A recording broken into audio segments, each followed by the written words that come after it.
Okay? Class dismissed.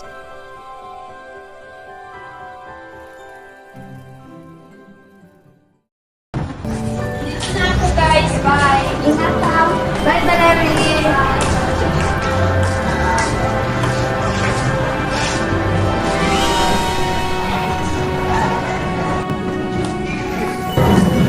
Wait, did you see what Valerie? Parang hindi naman hinandang pa kaya. Maybe may kailangan na siya gawin. Hindi mo something going on. Halika rito. Sorry.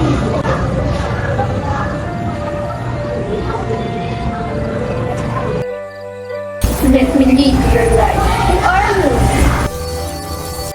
The next morning, Grace and Angel sit at their desk. Valerie enters with a new outfit. Angel, napansin mo, hindi naman ganyan ang hilig niya suotin. Yeah, and look at her, parang ibang tao.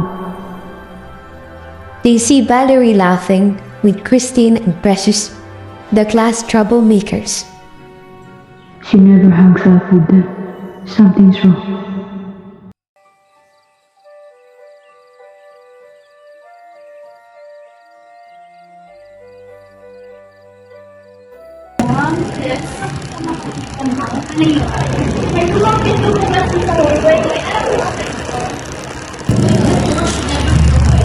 If someone enters them, will never come back.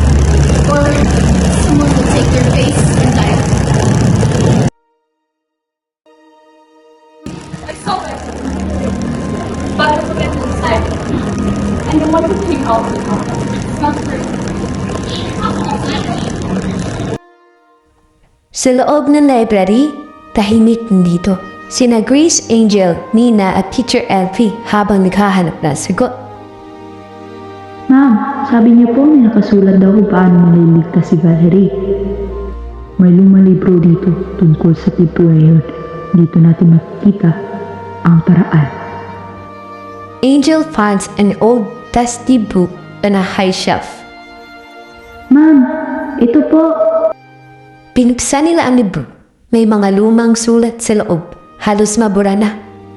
Kapag may kaluluwang naipit sa anino, gumuhit ng bilog gamit ang asin.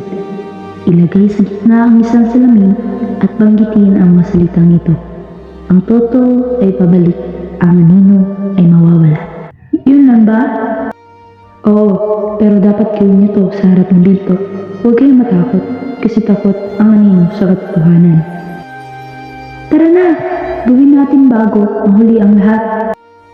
Umalis silang dala ang asin at salamin papunta sa hallway kung saan naroon ang lumang pinto. Nasa harap sila ng lumang pinto. May dala silang asin at salamin.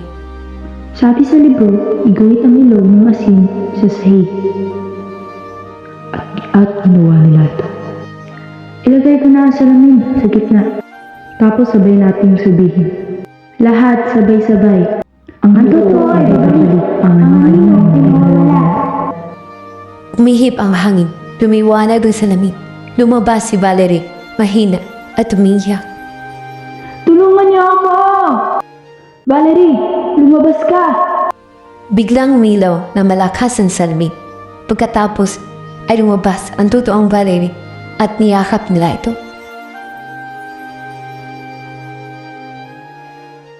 One week later. Halika rito. Maybe it's just my imagination. But bakit parang may humihingi sa akin?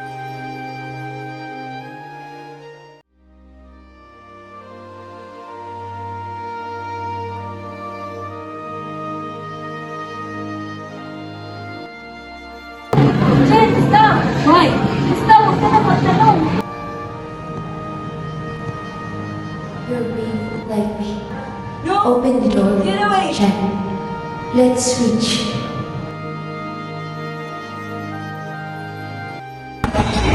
What is this?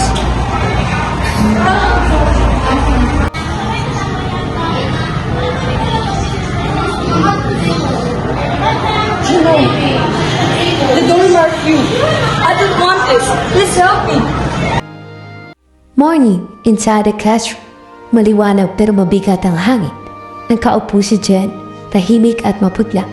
Nandito sina Grace, Angel, Valerie, at Teacher LD. Ma'am, sabi sa libro, the mark means the darkness is still trying to take her. Yes, if we don't stop it now, Jen's soul will disappear. So, we'll do the ritual para mapigilan siya makuha ng kadiliman. Tama, we can't lose her like I almost did. Grace opens the old book. Okay, ready. We just need salt, mirror, and light. They prepare quickly. Jen just stares blankly. Jen, huwag kang matakot. This will protect you. Sana nga. Hallway, still morning. The sunlight passes through the windows. They form a circle of salt around Jen. The mirror is placed at her feet. According to the book, we just have to repeat the words.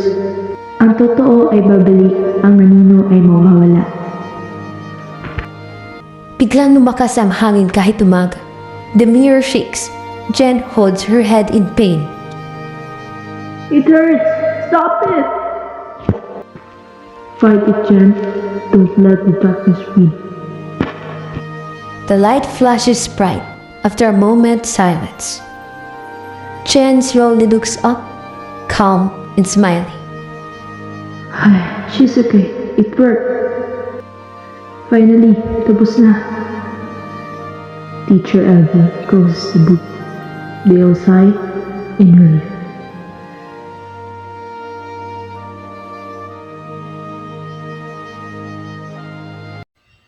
They didn't repeat the words, and now no one knows what that means.